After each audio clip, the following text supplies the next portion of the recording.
Hi, hello and welcome to Mathematical 360.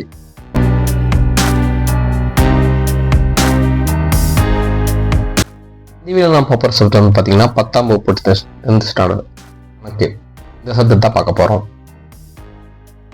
இன்னைக்கு நம்ம பார்க்குற சாப்டர் வந்து பார்த்தீங்கன்னா அத்தியாயம் 5 ஆயத்தொலை வடிவியல். இந்த சாப்டர் தான் நம்ம பார்த்துட்டு இருக்கோம்.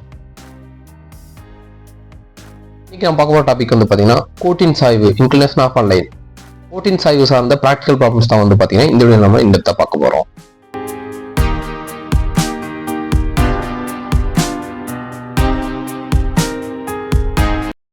எடுத்துக்காட்டு A1, -2, B6, -2, C5, 1 மற்றும் D2, 1 என்பன 4 புள்ளிகள் எண்ணில். ஃபர்ஸ்ட் கொஸ்டின் ABCD என்ற கோடுதுணையின் சாய்வுகளை காண்க. செகண்ட் கொஸ்டின் BCAD என்ற கோடுதுணையின் சாய்வுகளை காண்க. மூன்றாவது கொஸ்டின் விடைகளிலிருந்து நீங்கள் அறிவது என்ன? தீர்வு. ஸோ இங்க பாயிண்ட்ஸ் கொடுத்துட்டாங்க, அதோட சாய்வுகள் கேட்டிருக்காங்க. ஸோ நம்ம ப்ரீவியஸ் வீடியோல வந்து பார்த்தீங்கன்னா பாயிண்ட்ஸ் கொடுத்தாங்கன்னா அது சாய்வு கண்டுபிடிக்கிறது எப்படின்னு சொல்லிட்டு பார்த்துருக்கோம். அதுக்கான டிஸ்கிரிப்ஷன் கொடுக்குறேன். அதை பார்த்தீங்கன்னா அப்படி எப்படி பாயிண்ட்ஸ் கொடுத்தா சாய்வு கண்டுபிடிக்கிறதுன்னு. ஸோ ஃபர்ஸ்ட் கொஸ்டின்ல ரெண்டு கேட்டிருக்காங்க, ஏபிசிடியோட சாய்வு கேட்டிருக்காங்க. ஃபர்ஸ்ட் ஏபியின் சாய்வு பார்ப்போம். ஸோ ஏபின்னா இப்போ இந்த 2 பாயிண்ட் வரும். ஸோ சாய்வுக்கு நான் சொன்ன பார்த்தீங்கன்னா அந்த வீடியோ பார்த்தீங்கன்னா தெரிஞ்சிருக்கும். சாய்வுக்கு வந்து பார்த்தீங்கன்னா y2 மைனஸ் பாயிண்ட் கொடுத்தாலும் y2 minus y1 x2 minus x1. So ஏபிங்கிற பாயிண்ட் கிடைக்கும்போது பிங்கிற பாயிண்ட் இருக்கிறதா வந்து x2 y2, ஏங்கிற பாயிண்ட் இருக்கிறது x1 y1. ஸோ அப்போ y2னா -2 +2, அதாவது வந்து பார்த்தீங்கன்னா இது ஃபார்முலா ஆல்ரெடி இருக்கு. ஸோ -2 இங்கே -2க்கு +2 வந்துடும். ஸோ டிவைட் பை 6 - 1 என்ன ஆகும்? -2 +2 0 ஆயிரும். ஸோ அதனால நமக்கு கிடைக்கிறது 0. அதே இதில் செகண்ட் சிடியின் சாய்வு கண்டுபிடிக்கணும். ஸோ சிடியின் சாய்வில் அதே மாதிரி சிடி இந்த 2 பிளே இருக்கிறோம். அப்போ இதில் y2 வந்து 1 - 1. ஸோ அப்போ இதுவும் டிவைட் பை 2 - 5. ஸோ 1 - 1 என்ன வந்துடும்? இதுவும் 0 வந்துடும். இதுவும் 0 தான். செகண்ட் கொஸ்டின்ல ஃபர்ஸ்ட் கிடைக்கிறது பிசியின் சாய்வு. ஸோ பிசியின் சாய்வு அதே மாதிரி ஃபார்முலா நமக்கு தெரியும், y2 - y1. அப்போ பிசினா இந்த 2 பாயிண்ட் எடுக்கணும். அது எடுத்தீங்கன்னா y2 வந்து பார்த்தீங்கன்னா 1 - +2 சரியா, 1 + 2 divide by 5 - 6 x2 - x1. So இது ஸ்பிளிட் பண்ணும்போது என்ன கிடைக்குதுன்னா அதாவது 3 டிவைட் பை -1 கிடைக்கும். ஓகேவா? ஸோ இப்போ 2 கேன்சல் ஆச்சுன்னா -1. ஸோ அடுத்து ஏடியோட சாய்வு கண்டுபிடிக்கிறோம். ஸோ அப்போ ஏடியின் சாய்வுன்னு பார்த்தீங்கன்னா இந்த point first point last point எடுக்கணும். ஸோ y2னா 1 ப்ளஸ் மைனஸ் ஆல்ரெடி இருக்க ஃபார்முலாலேயே அதில் +2 டிவைட் பை 2 - 1. அப்போ 3 டிவைட் பை 1 3.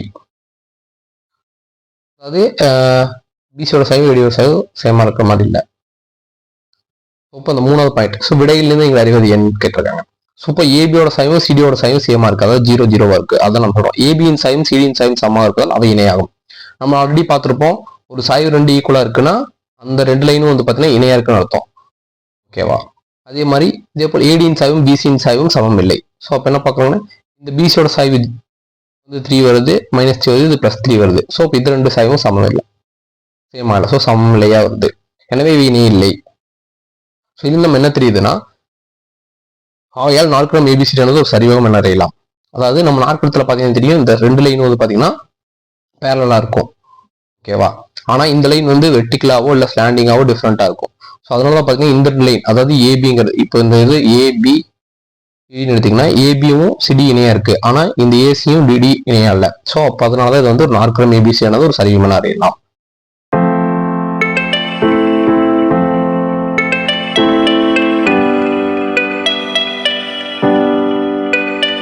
எடுத்துக்காட்டு கீழே கொடுக்கப்பட்ட மக்கள் தொகை பெருக்கும் கோடிகளில் அதாவது பார்த்தீங்கன்னா டயக்ராம் அவங்களே கொடுத்துட்டாங்க. ஸோ அந்த மக்கள் தொகை வந்து பார்த்தீங்கன்னா கோடிகள்னு சொல்லியிருக்காங்க. மற்றும் ஆண்டிற்கான வரைபடத்தில் ஏபி என்ற நேர்கோட்டின் சாய்வை காண்க.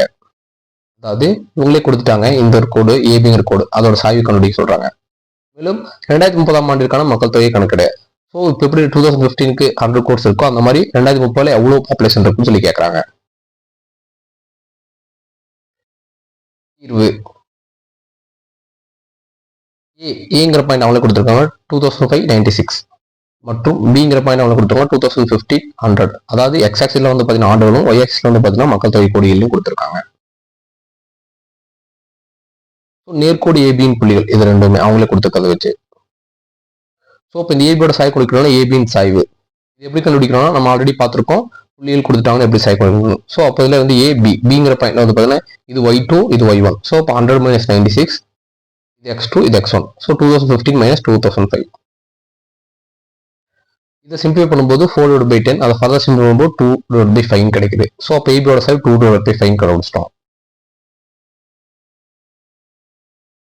2030 மக்கள் தொகை வளர்ச்சி கே கோடிகள் என்க. அதாவது வந்து பார்த்தீங்கன்னா அவங்களே சொல்லிட்டாங்க 2030 மக்கள் தொகை என்னன்னு சொல்லிட்டு. ஸோ நமக்கு 2030 இயர் தெரியும், ஆனால் எவ்வளோ மக்கள் தொகைன்னு தெரியாது. ஸோ அதனால நம்ம தெரியாதனால கேன்னு எடுத்துக்கிட்டாங்க. ஸோ அப்போ அதை என்ன பண்ணுறோம், ஸோ இங்கே 2030 வந்து பார்த்தீங்கன்னா இங்கே ஒரு பாயிண்ட்ல வந்து நிற்குது. ஸோ இந்த லைன் சேம் லைனில் தான் இருக்கும். ஓகேவா, அது சாய்சமாக இருக்கும். அப்படி இருக்கும்போது வந்து பார்த்தீங்கன்னா அந்த இடத்துல என்ன வரும் பாயிண்ட்டு. ஸோ 2030 அவங்க கொடுத்துட்டாங்க எக்ஸோட பாயிண்ட்டு. மக்கள் தொகை தான் கேட்டிருக்காங்க, அதனால அன்னோன் தெரியலன்னு கேன்னு வச்சிருக்கோம். அப்போ சிங்கிற பாயிண்ட் வந்து பார்த்தீங்கன்னா 2000, கே என்பது ஏபியின் மீது உள்ள புள்ளி எண்கள். ஸோ அதாவது இந்த ஏபிங்கிற லைன் சேம் லைன்லேயே இந்த சிங்கிற பாயிண்ட் இருக்குன்னு நம்ம கன்சிடர் பண்ணிக்கிறோம். ஏன்னா கொஸ்டின்லேயே சொல்லியிருக்காங்க. ஸோ ஏசியின் சாய்வு ஏபியின் சாய்வு, அதாவது ஒரு நேர்கோடு இருக்குன்னு வச்சுக்கோங்களேன். இப்போ இந்த கோடு இருக்குன்னா அதே கோடில் இங்க ஒரு பாயிண்ட் இருக்குன்னா இன்னொரு பாயிண்ட் வந்தாலும் இதோட சாய்வு, அதாவது இதோட ஆங்கிள் தீட்டா என்ன இருக்கோ அதே தான் அதுக்கும் சேம். ஸோ அப்போ ரெண்டோட சாய்வு சேமாக தான் இருக்கும். ஸோ அந்த கான்செப்ட்னால தான் நான் வந்து பார்த்தீங்கன்னா ஏசியோட சாய்வு ஏபியோட சாய்வு, அதாவது இப்போ கண்டுபிடிக்க போகிறோம் பார்த்தீங்களா, ஏபியோட சாய்வு ஏசியோட சாய்வு சேமாக தான் இருக்கும். ஏன்னா ஒரே லைன் இருக்கிறனால அந்த பாயிண்ட். அப்போ ஏசியின் சாய்வு நம்ம என்ன பண்ணுவோம், ஸோ இந்த ஃபார்முலா சப்மிட் பண்ணும்போது ஏசினா ஏங்கிற பாயிண்ட், அப்புறம் இந்த சிங்கிற பாயிண்ட் வச்சிருப்போம். ஸோ அப்போ y2 வந்து பார்த்தீங்கன்னா k - 96 2030/2005 ஈக்குவல் டு ஏபியின் சாய்வு. ஆல்ரெடி நம்ம கண்டுபிடிச்சிருக்கோமா ஏபியின் சாய்வு 2/5. ஸோ இதை சிம்பிளை பண்ணும்போது என்ன கிடைக்குன்னா k - 96/25 ஈக்குவல் 2/5. இதை ஃபர்தர் சிம்பிள் வரும்போது k96 இங்கே இருக்கு, இந்த 25 மேலே போகும்போது சிம்பிளிஃபை ஆகிட்டு 5 டைம்ஸ் ஆகிட்டு 10 வந்துடும். ஸோ இந்த 96 போது ப்ளஸ் ஆகும், அப்போ 106. ஸோ கேயோட வேல்யூ வந்து பார்த்தீங்கன்னா 106. நம்மளுக்கு தெரியும், அதாவது இந்த மக்கள் தொகை தான் கண்டுபிடிச்சிருக்கோம். மக்கள் தொகை எதில் இருக்கு, கோடியில் இருக்கு. ஸோ அப்போ அவங்க கேட்டபடி எனவே 2030 மக்கள் தொகை 106 கோடிகள். ஸோ நம்ம கண்டுபிடிச்சிருக்கோம் பார்த்தீங்களா 106 கோடிகள். இந்த மாதிரி தான் ஒரு ஸ்லோப்பை கொடுத்து ஒரு ப்ராக்டிகல் ப்ராப்ளத்தை நம்ம சொல்யூஷன் கண்டுபிடிக்கிறோம்.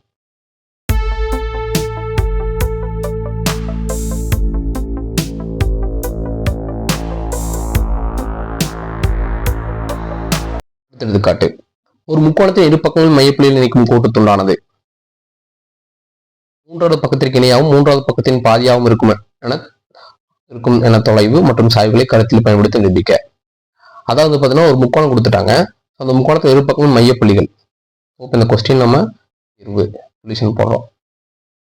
ஸோ நம்ம ஒரு முக்கோணம் இருக்கு, அவங்க சொன்ன ஒரு முக்கோணத்தின் பக்கங்கள் நம்மளாதான் வரைப்போம். ஸோ PQR நம்மள ஒரு முக்கோணத்தை போட்டு வரைஞ்சிட்டோம். அதோட மையப்புள்ளிகளை இணைக்கும் கோட்டுத்துண்டானது. ஸோ அந்த மையப்புள்ளிங்கிறது இந்த STன்னா அது இணைக்கும் கோட்டுத்துண்டானது பக்கத்திற்கு, அதாவது மூன்றாவது பக்கம். ஃபார் எக்ஸாம்பிள் இங்க ST இருக்குன்னா மூன்றாவது பக்கம் இந்த பக்கம்னு வச்சுக்கல, இதுக்கு இணையாகவும் இந்த டிஸ்டன்ஸும் இந்த டிஸ்டன்ஸ்ல பாதி அப்படிங்கிறத ப்ரூவ் பண்ணணும் தான் கேட்குறாங்க. டைகிராமா போட்டுக்கிறத.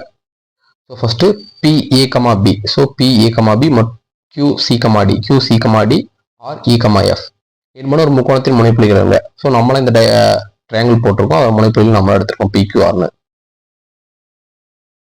PQயின் மையப்புள்ளி, இதோட மையப்புள்ளி S, PRயின் மையப்புள்ளி T. ஏன்னா அவங்க சொல்லிட்டாங்க மையப்புள்ளியில் இணைக்கும் கோடு தான் கேட்டிருக்காங்க, அது வந்து இணையா இருக்கும், தொலைவில் பாதியா இருக்கும் அப்படின்னு சொல்றாங்க.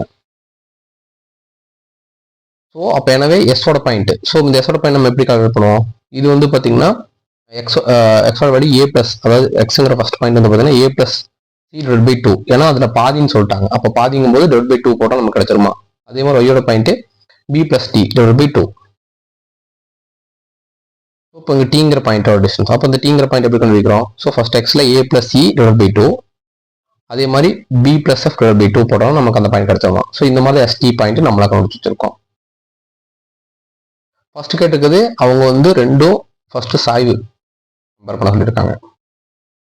ஸோ இப்போ STயின் சாய்வு, ஸோ அதாவது நம்ம இந்த ரெண்டு பாயிண்ட்டுக்கு, இந்த S பாயிண்ட்டுக்கும் T பாயிண்ட்டுக்கும் சாய்வு கண்டுபிடிக்கிறோம்.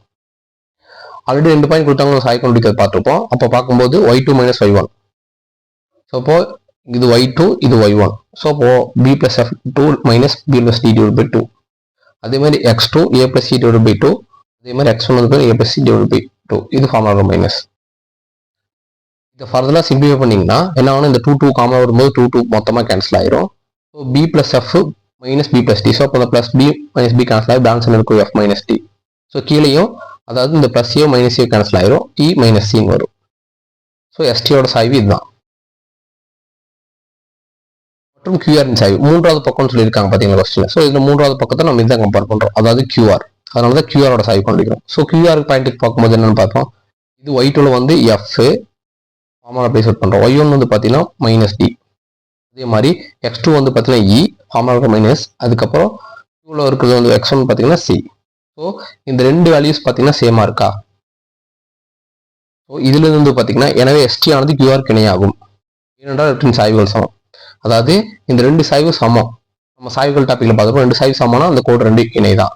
அப்போ அந்த மூன்றாவது பக்கம் இணைங்கிறது நம்ம ப்ரூவ் பண்ணிட்டோம். அடுத்தது மூன்றாவது பக்கத்தில் பாதியாக இருக்கும் தொலைவு. ஸோ இப்போ அடுத்த ஸ்லைட்ல பார்க்கலாம் அது எப்படின்னு சொல்லிட்டு.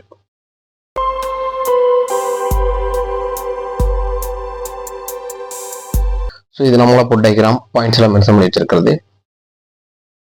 ST அதாவது 2 பாயிண்ட் கொடுத்துட்டாங்கன்னா அதோட டிஸ்டன்ஸ் கண்டுபிடிக்கிறது, அதாவது மாடுலஸ். என்ன டிஸ்டன்ஸ் நெகட்டிவ் வரணும், மாடுலஸ் AB = டிஸ்டன்ஸ் D போட்டு = x2 - x1 the whole square + y2 - y1 the whole square. அதாவது ஒரு 2 பாயிண்ட் கொடுத்து அதோட டிஸ்டன்ஸ் கேட்டாங்கன்னா இந்த ஃபார்முலா யூஸ் பண்ணி தான் கண்டுபிடிப்போம். இது நம்ம ஆல்ரெடி பார்த்துருக்கோம், அந்த இதுக்கான டிஸ்டன்ஸ் கொடுத்துக்கிறேன். 2 பாயிண்ட் கொடுத்து அது டிஸ்டன்ஸ் கண்டுபிடிக்கிறது. ஸோ அதுலேருந்து இந்த ஃபார்முலா வந்திருக்கு. ஸோ நீங்கள் மெமரைஸ் பண்ணிக்கணும். அதாவது x2 - x1 அதாவது y2 - 1 2 ஹோல் ஸ்கொயர் போட்டு ரூட் கண்டுபிடிச்சா அதோட டிஸ்டன்ஸ்.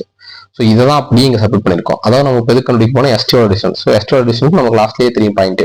அப்போ என்ன X2ஓட வேல்யூ வந்து பார்த்தீங்கன்னா a + c லாஸ்ட்லேயே பார்த்தது. ஃபார்முலா மைனஸ் X1ஓட வேல்யூ பார்த்தீங்கன்னா a + d / 2 whole square plus, இது ஃபார்முலா ப்ளஸ்.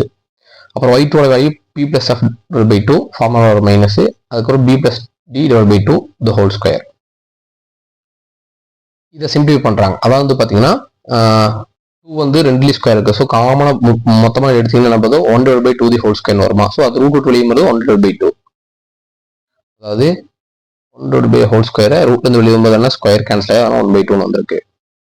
ஸோ இதுலேருந்து வந்து பார்த்தீங்கன்னா அடுத்தது E - c the whole square. அதே மாதிரி நான் சொன்ன AA கேன்சல் ஆகும், அது E - c ஹோல் ஸ்கொயர். அதே மாதிரி BB கேன்சல் ஆகும், F - d the whole square. So இப்போ இங்கே QR எப்படி வந்துச்சுன்னு பார்க்கலாம். அதாவது பார்த்தீங்கன்னா STக்கு நம்ம என்ன டிஸ்டன்ஸ் கண்டுபிடிக்கணும், இந்த ஃபார்முலா யூஸ் பண்ணி. அதே மாதிரி QR டிஸ்டன்ஸ் நம்ம அந்த ஃபார்முலா சப்ஸ்டிட்யூட் பண்றோம். அப்போ என்ன ஆகும், Y2 என்ன வரும், X2 என்ன வரும், X2 E - c the whole ஸ்கொயரா. அதே மாதிரி Y2 - y1. So Y2 F - d. So F - d the whole ஸ்கொயரா. ஸோ அப்போ இந்த இடத்துல வந்து பார்த்தீங்கன்னா நம்ம QR போட்டா இந்த ஃபார்மேட் வருதா, ஸோ இந்த ஆஃப் இல்லாமல். ஸோ அப்போ ஆஃப் × QR. ஸோ இப்போ இந்த STயோட டிஸ்டன்ஸ் வந்து பார்த்தீங்கன்னா இந்த QR டிஸ்டன்ஸ்ல பாதி, ஏன்னா ஆஃப்னு வந்திருக்கா. ஸோ இப்போ நம்ம செகண்ட் கொஸ்டினும் ப்ரூவ் பண்ணிட்டோம். இதுலேருந்து STR ஆனது QRக்கு இணையாகவும் அதன் பாதியாகவும் இருக்கிறது. ஸோ இது ஆஃப் எடுக்கணும்னா இது பாதியாக இருக்குன்னு நம்ம ப்ரூவ் பண்ணிட்டோம்.